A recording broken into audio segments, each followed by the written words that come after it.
அன்பும் பண்பும் பாசமும் நேசமும் நிறைந்த நட்புகளுக்கும் உறவுகளுக்கும் என் இனிய காலை வணக்கம். முன்னாள் ஜனாதிபதியும் இஸ்ரோ விஞ்ஞானியுமான டாக்டர் APJ அப்துல் கலாம் அவர்களை பற்றி பார்ப்போம். ஜப்பானில் உள்ள விண்வெளி மற்றும் விமான விஞ்ஞான நிலையத்தில் ISAS எக்ஸ்ரே பேலோட் விஞ்ஞானியாக இருந்தவர் பேராசிரியர் ஓடா. தனது வேலையில் அபாரமான ஈடுபாடு கொண்டவர். ISAS அமைப்பிலிருந்து எக்ஸ்ரே பேலோட் நுணுக்கங்களை கொண்டு வந்தார். அத்துடன் பேராசிரியர் UR ராவ் தயாரித்த எக்ஸ்ரே பேலோட் நுணுக்கங்களையும் இணைத்து ஒரு செயற்கைக்கோளை தயாரித்தார்கள்.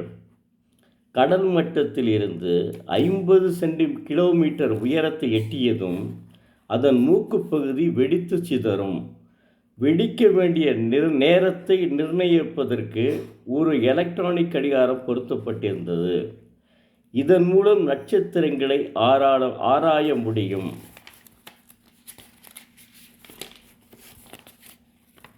ராக்கெட் கம்பீரமாக விண்ணில் பாய்ந்தது. குறிப்பிட்ட உயரத்தை எட்டியது. ஆனால் எலக்ட்ரானிக் கடிகாரம் சரியாக இயங்காததால் ரோஹிணி ராக்கெட்டின் மூக்குப்பகுதி வெடிக்கவில்லை. செயற்கைக்கோள் தயாரிப்பு ஆய்வுக்கூடத்தில் அப்துல் கலாமிடம் சேர்ந்து பணியாற்றியவர் சுதாகர். ஆபத்தான சோடியத்தையும் தர்மட்டையும் கலந்து எரிபொருள் தயாரித்து கொண்டு இருந்தார்கள்.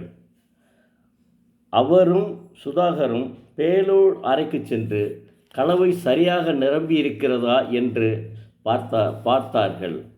கொஞ்சம் எதிர்பாராத விதத்தில் அவரின் நெற்றியிலிருந்து ஒரு சொட்டு வியர்வை சோடியம் கலவையில் சிந்தியது. பயங்கரமான வெடிச்சத்தம். அந்த அறை குலுங்கியது. அறைக்குள் தீ பரவுகிறது. சோடியத்தில் பற்றிய தீயை தண்ணீரால் அணைக்க முடியாது. கண்ணாடி சன்னலை தனது கையாலேயே உடைத்து நொறுக்கினார்.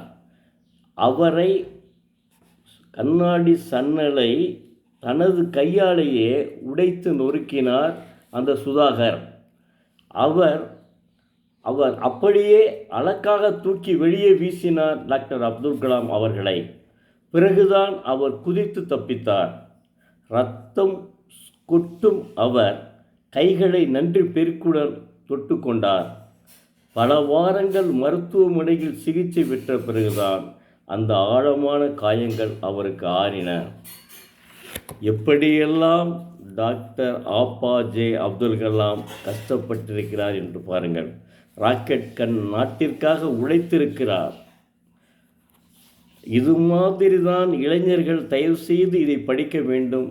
நல்ல தெரிந்து கொண்டு தங்களுடைய செயல்களில் ஈடுபட வேண்டும். அவரை விட பெரியவர்களாக நீங்கள் ஆக வேண்டும்.